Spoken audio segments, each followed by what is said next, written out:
Evet, hadi gelin hemen buna dalalım. Herkese selam. Bugün sinema tarihinin insan ruhunu en derinden sarsan, o inanılmaz psikolojik derinliğiyle sizi koltuğunuza çivileyecek efsanevi bir başyapıtı masaya yatırıyoruz. Ostrov, yani ada.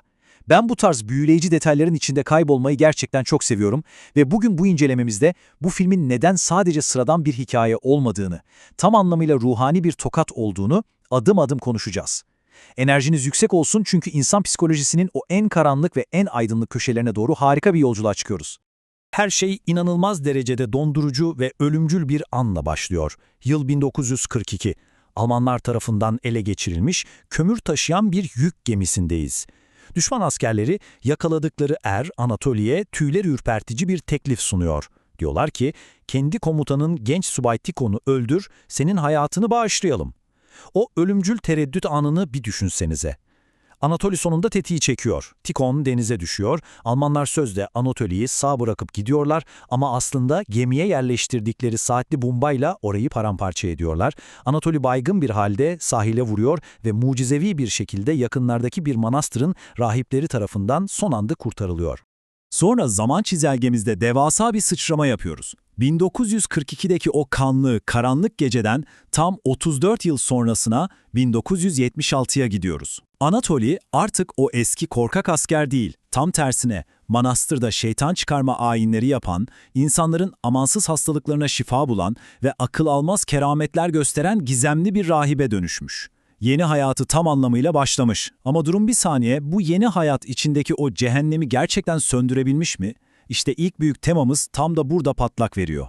Kurumsal din ve saf iman. Şimdi buradaki asıl ilginç nokta şu. Bu film kesinlikle ucuz bir propaganda değil.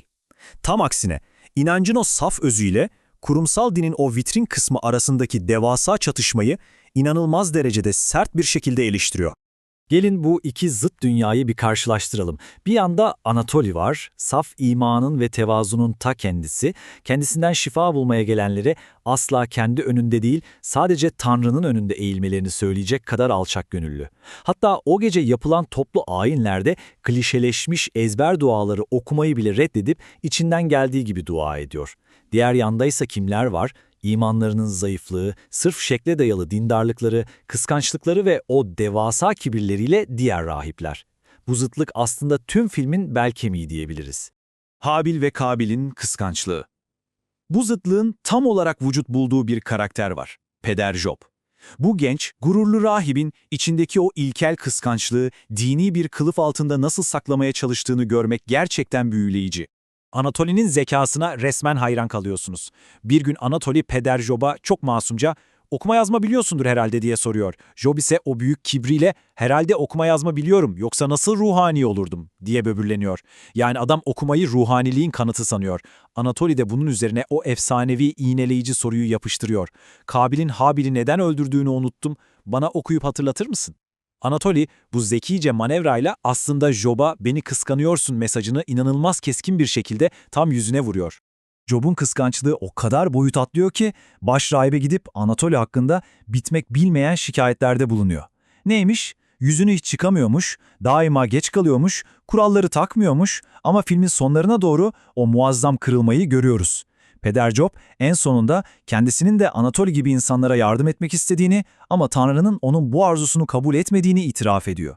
Yani Abil ve Kabil hikayesindeki o kıskanan, reddedilen taraf Kabil olduğunu kendi ağzıyla kabulleniyor. Gerçekten trajik. Günahların yuvalandığı lüks çizmeler. Buradan doğrudan filmin en dramatik çatışmalarından birine başrahip Filaret ile olan sahnelere geçiyoruz. Asıl yüzleşme o rutubetli, karanlık kazan dairesinde yaşanıyor. Anatoli'nin yaptıkları öyle yenilir yutulur cinsten değil. Önce başrahibi Tanrı'nın adını kullanıp insanlara zulmetmekle suçluyor, sonra gidiyor Filaret'in o yere göğe sığdıramadığı lüks çizmelerini alıp hiç acımadan cayır cayır ateşe atıyor. Hızını alamayıp başrahibin o konforlu lüks döşeğini de denize fırlatıyor. Neden mi? Çünkü başrahibin dünyaya, lükse ve eşyalara ne kadar bağımlı hale geldiğini ona en sarsıcı şekilde göstermek istiyor. Anatoli çizmeleri ateşe atarken işte bu ikonik cümleyi kuruyor. Günahlar en çok psikoposların botlarında yuvalanır. Ve işin en ilginç yanı ne biliyor musunuz? Başrahip Filaret ilk başta eşyaları gittiği diye çıldırsa da sonrasında Anatoli'ye gelip resmen teşekkür ediyor. Diyor ki, beni bu yüzeysel şeylerden arındırdığın için teşekkür ederim. İçimde çok az inanç olduğunu bana gösterdin. Gerçek ruhsal uyanış tam da bu değil mi? Bitmeyen pişmanlık ve ızdırap. İşte asıl can alıcı nokta şu.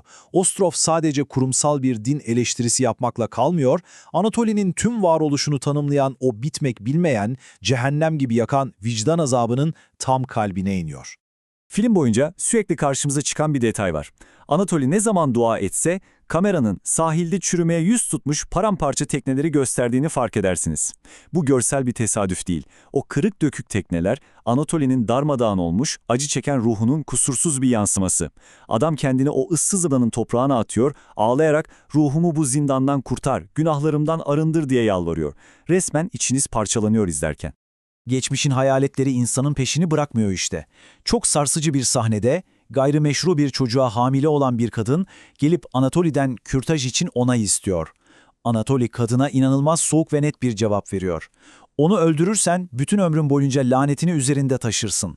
Kadın şaşırıp nereden biliyorsun dediğinde verdiği cevap her şeyi özetliyor. Belki ben de birini öldürmüşümdür. O an anlıyorsunuz ki yıllar önce işlediği o cinayet beyninin içinde saniye saniye kanamaya devam ediyor. Bu sahne sinema tarihinin en kalp kırıcı anlarından biri kesinlikle. Anatoli, ıssızlığın ortasında öldürdüğünü sandığı komutanı Tikhon'un hayaletine sesleniyor. Yaşayamıyorum ama ölemiyorum da. İnsanın ömür boyu göğsünde taşıdığı o nefes aldırmayan suçluluk duygusu. Resmen yaşarken deneyimlenen bir cehennem azabı bu. Geçmişle yüzleşme ve bağışlanma. Gelin şimdi olayların nasıl tırmandığına bir bakalım çünkü filmin sonlarına doğru aklınızı başınızdan alacak o devasa ters köşe gerçekleşiyor. Adaya yaşlı bir general psikolojik olarak çok hasta olan kızını getiriyor. Hiçbir doktorun çare bulamadığı bu kızı Anatoli'nin o derin duaları gerçekten iyileştiriyor. Ama durun, asıl bomba bu değil. Anatoli karşısındaki bu yaşlı generali anında tanıyor. Kim mi bu adam? Evet, ta kendisi. 1942'de vurduğu komutanı Tikhon. Meğer Tikhon o patlamada ölmemiş, kurtulmuş ve generalliğe kadar yükselmiş. Tabii Tikhon karşısındaki bu çökmüş yaşlı rahibin kendisini vuran asker Anatoli olduğunun henüz gram farkında değil. Aralarındaki o diyalogdaki gerilimi resmen elinizde tutabilirsiniz. Anatoli 1942'de başından geçenleri sanki başka birinin hikayesiymiş gibi anlatmaya başlıyor. Tikhon pür dikkat dinlerken birden soruyor, "Vurdun mu onu?" Ve Anatoli, öldürdüğünüz sandığı adamın bizzat gözlerinin içine bakarak yıllarca ruhunu kemiren o korkunç günahını nihayet itiraf ediyor. Ve o beklenen devasa arınma anı geliyor. Tikhon gerçeği açıklar. Büyük patlamadan sonra suya düştüğünü, bir kütüğe tutunarak hayatta kaldığını söylüyor. Anatoli ondan ağlayarak af dilediğinde Tikhon o efsanevi lafı söylüyor. Zaten affedildin. Yılların o inanılmaz ağırlığı Anatoli'nin omuzlarından tek bir saniyede kalkıp gidiyor. İnanılmaz bir katarsis. Anatoli'nin hikayesi, ölüm döşeğindeyken yanındaki papazla yaptığı bu son konuşmayla mühürleniyor.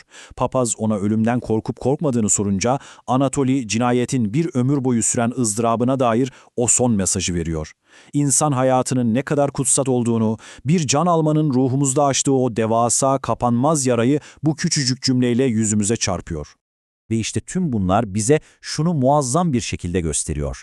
Gerçek tövbenin ağırlığı bizi bir gün gerçekten terk eder mi?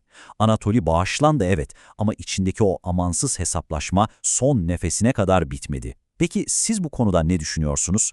Vicdan azabı zamanla silinip gider mi? Yoksa sadece onunla yaşamayı mı öğreniriz? Hemen şimdi yorumlara inin ve bu filmin o derin psikolojisi hakkındaki düşüncelerinizi benimle paylaşın. Videoyu beğenmeyi ve sinema tarihinin en zihin açıcı, viral analizleri için kanala abone olup o bildirim zilini kırmayı sakın unutmayın. Bir sonraki derin incelememizde görüşmek üzere, sinemayla kalın.